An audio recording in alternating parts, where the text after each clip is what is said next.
I noticed that a body collector working in East Ukraine says he's lost count of the number of dead soldiers he's found. He says over 5 months it could be more than 300. The death toll may be way more than what is reported, Halyna. You must be wondering how the world can sit on the borders and watch this carnage continue.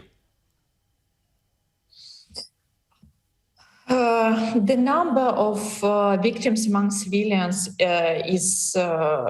it's difficult to describe with any words. It's difficult to find any words to describe these atrocities that Russians are doing in Ukraine on a daily basis.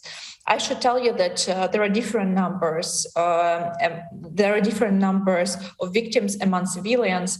UN reports that there are over 10,000 of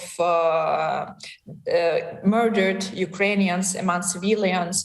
There are some over 35,000 criminal cases recorded by Office of General Prosecutor, Office of Ukraine. But the real numbers, in my opinion, are much bigger because people are still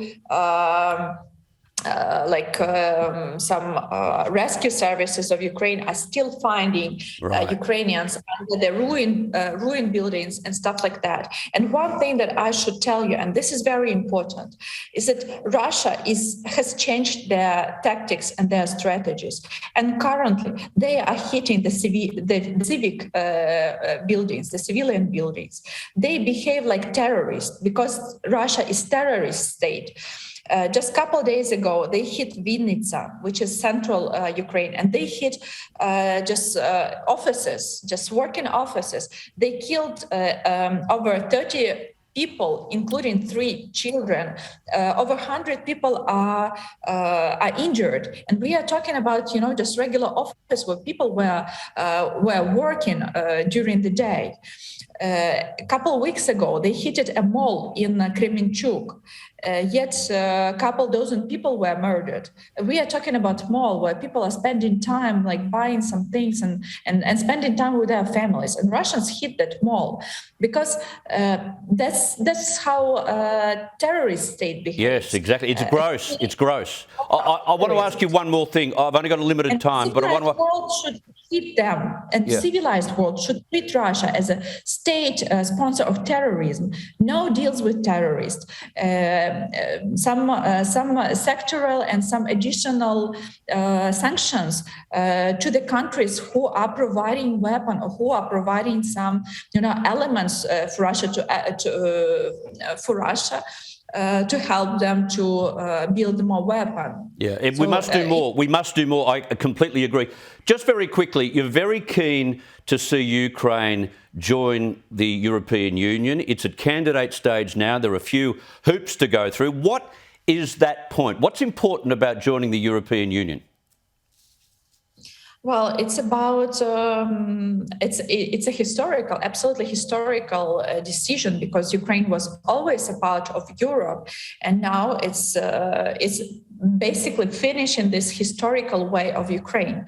But for us, it's also it's a matter of actually fixing the values of the society. Ukraine was fighting for its democracy, for respect to human rights, for all the basically Western values, and that's why we also want to be a part of Western countries of Western world officially.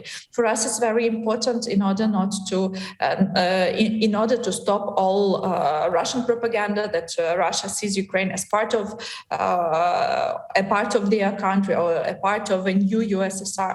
For Ukraine, it's not acceptable. So we want to be a part of Western world as we are a part of Western world. And for us, this European integration into NATO is very important to actually stop all kind of Russian, attempts to attack Ukraine, to make Ukraine its zone of influence and stuff like that. Yep.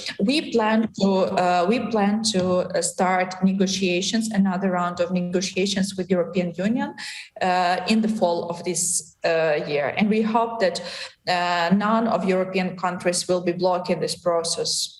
No, I'm sure they won't. They won't want the wrath of the rest of the world. Halyna Yanchenko, thank you very much. All the very best. Thank you. There you go. Imagine living in that environment right now. Just awful.